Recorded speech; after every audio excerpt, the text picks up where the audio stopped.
Сәлем достар, сіздер Ақниет арнасындасыздар. Бүгін бізде жалпы қазір ақпан айының соңғы күндері. Бізде наурызда жаңа семестр басталады. Кореяда жалпы оқу Қазақстандағыдай қыркүйекте емес, наурыз айында басталады. Сондықтан сол жаңа семестрға кішкене өзіме киімдер қарауға шопингке бара жатырмын. Ол қазір корейский магазиндер емес, масс-маркет Зараны көрем, сосын H&M'ді көрем, сосын егерде уақытым қалса Юниклоға кіріп шығамын. Қазір метрода отырмын, кішкене мен даусым естілмеуі де мүмкін, шулы болып жатыр мына жақ.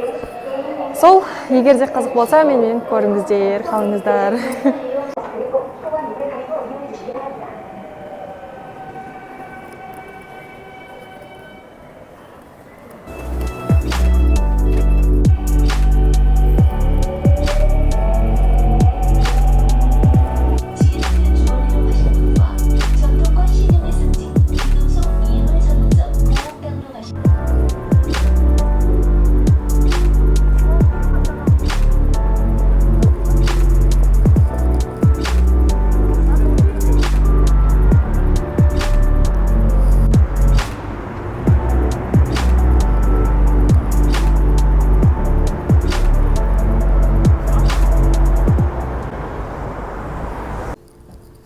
Мен қазір H&M ішіндемін. Анда күшті курточка тауып алдым.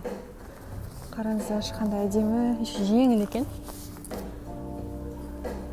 Ақ түсті. Өте әдемі екен. Мынау да әдемі, бірақ маған түймелер ұнамай тұр, как будто бір артық сияқты. Ана курточка прям күшті. Ұзын екен. Осындай күшті жазумен футболкама, толстовкама алғым келіп тұр. Қандай цвет екен білмеймін, бірақ. Мына толстовка бар екен, Ель деген жазумен. Как будто сіз Ель университетінде оқитын сияқты. Кореяда мындай тренчтар. Осынша заттар алдым. Біз көреміз, киіп көреміз. Келесі менде осындай толстовкамен джинсы. Джинсы маған ұнады, себебі прям күшті екен, ана жағы қыстырады да, асты жағы кең кеткен.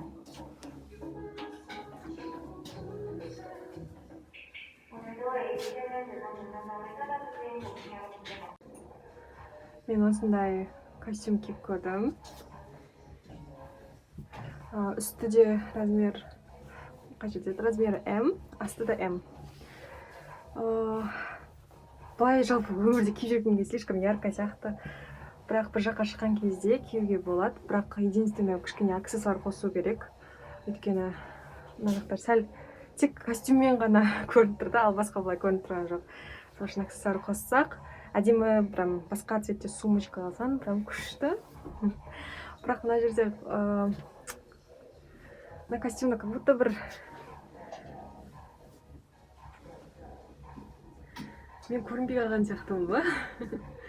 Костюм слишком яркий, да, а мен көрінбей тұрмын.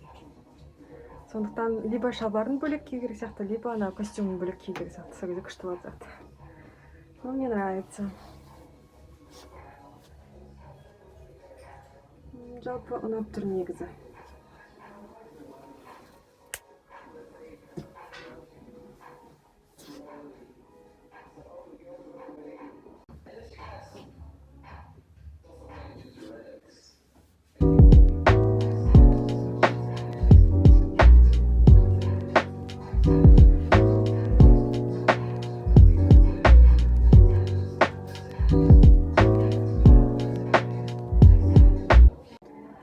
Ал сіздерге осындай яркий образ қалай. Мына жақта менде футболка оранжевый және сыртында джемпер кидім. Негізінен джемперді алғым келді, бірақ алды қатты ашық болмасын, ішіне футболка киіп көрдім.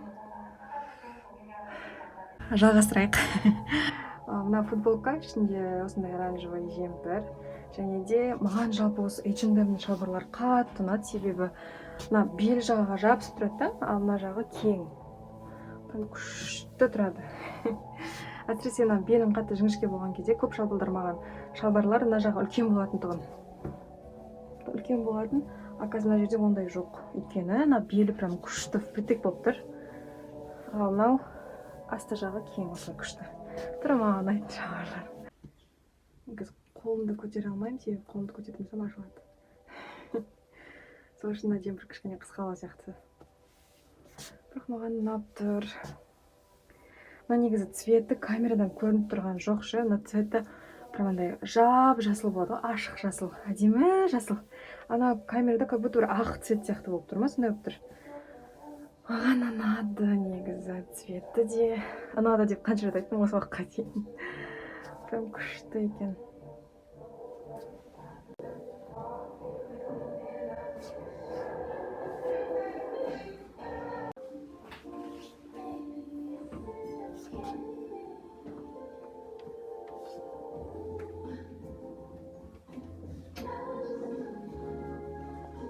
Мынандай бір шалбар алған едім.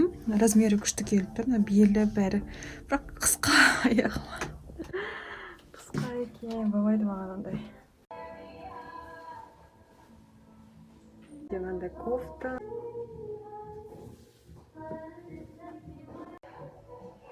Мына кофтамен тек қана осылай киіп, суретке ғана түсуге болатын шығар, себебі өте ыңғайсыз киюге.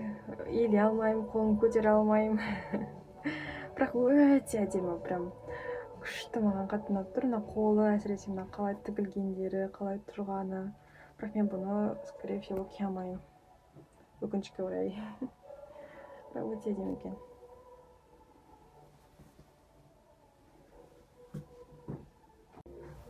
Мына кофтаны да киіп көрдім. Бірақ бұл кофтада кішкене мына жақ қатты ашық екен, өте қатты төмен. Сондықтан мен оны кие алмаймын ондай. Бірақ мен қазір универге қарап жатырмын ғой. Бұл ұнамайды, онша келмеді. Келесі тағы да яркий образ. Бірақ шалбар кішкене үлкендеу размерін алып қойыппын. Бірақ осыған бола бірінші этажға түскенге тұрған жоқ. Ну да, нормально. Көктемге күшті сияқты.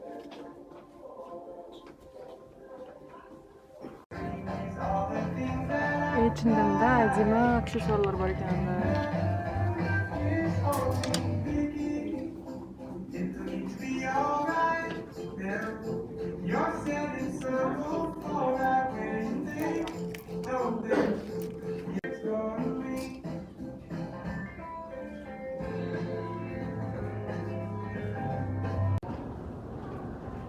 Қазір Uniqlo'ға келдім. Мына жақта осындай шортылармен мындай бар екен. Көктемге келгенге прям күшті сияқты цветтері бар екен, әртүрлі. Мен қазір киіп көруге кішкене уақытым болмай тұр, сондықтан сіздерге көрсетіп шығайын. Uniqlo'ның заттары. Тренчи. Uniqlo'да мындай юбкалар бар екен.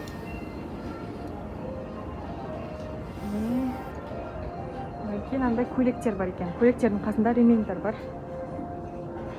Әртүрлі көйлектер бар. Бұлар өте ыңғайлы. Маталар да күшті, мынандай жұмсақ.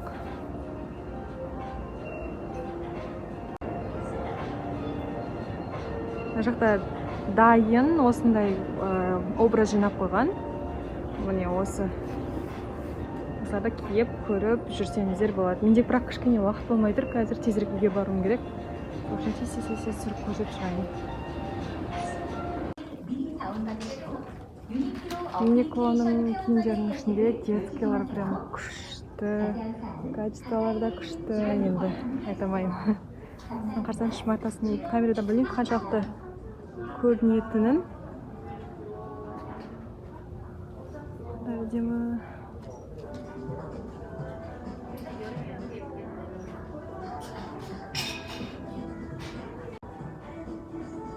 Майки, потом мына жақта осындай қол жоқ көйлектер бар екен, өте ыңғайлы.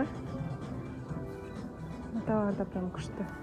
Айтырмын ғой, осы вообще Uniqlo ол качестводан жақсы және базовый заттар барлығы. Кәрістерде жалпы қыс өте суық, олар бірақ пальто қалай киіп жүреді десеңіздер, ішінен осындай мынандай жұқа көрінбейтін, осындай жұқа қараңыз, жүріп жұқа осындай куртка киіп алады. Бұл негізі өте жылы, жұқа болғанмен, жеңіл болғанмен осыны киеді, сосын сыртынан пальто киеді, сол кезде былай көрінбейді. міне осындай костюм кигіңіз келсе де, қатты суық болса, ішіне осындай куртка киіп алсаңыздар жарамайсыздар. Міне жеп жеңіл материалы. Мына ақ түсінде бар, қара түсінде бар мына жақта. Прям жеңіл ғой, мына жерде вообще салмақ жоқ. Юниконың еще жақсы жері мынандай үй киімдер. Енді мен мына материалын рахат қой, мына жұмсақ. Еще әдемі түрлері бар, мынандай түрлісі бар. Үйде де әдемі болып жүруге болады. Сондай. Мына жақта уже жылы киімдер. Мен карстер жалпы мынандай сыртқа осындай киген жақсы көретін. Мысықтың жүні сияқты. Жұмсақ және жылы. Қанша түрі бар. Өте жылы негізі мынау.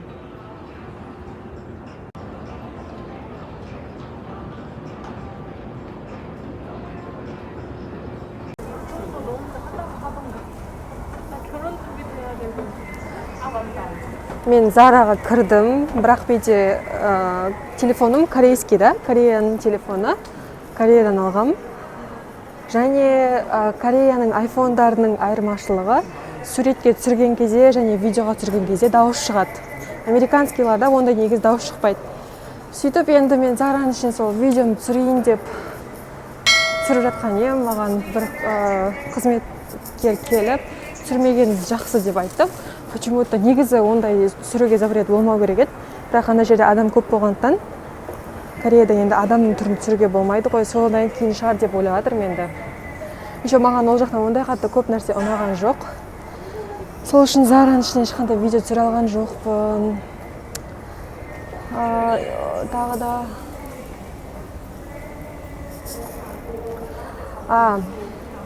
бүгінгі шопингтан түсінгенім, маған ыңғайлы еще әдемі болатын киімді онша таба алмадым, сол үшін ештеңе алған жоқпын. Әлі де көремін корейский магазиндерді. Өйткені маған өздеріңіз білесіздер, университетке кіріп киген кезде ол ыңғайлы болу керек, бірінші очередь. Одан кейін әдемі болу керек. Ал жаңағы киімдердің көбісін қарасаңыздар, біреуі қолын көтерсең ішін ашылады, түсірсең мына жағы көрінеді деген сияқты. Көбісі, бірақ шалбарлар, күшті екен, шалбарлар жақсы. Шалбарларын қайттан көруге болады, киіп алып көруге болады. Сосын аксессуарлар ұнады. Жалпы бүгінгі шопингтан қорытынды осы. Ал бағаларға келетін болсақ, сейл қазір вообще сейл жоқ. Бағалары кішкене қымбаттау. Сондай. Еще менде қазір кішкене әлі де телефонға видеоға түсіруге ұяламын, себебі адамдар қасында жүрген кезде өзім біртүрлі сезім, сол нәрсені маған жою керек.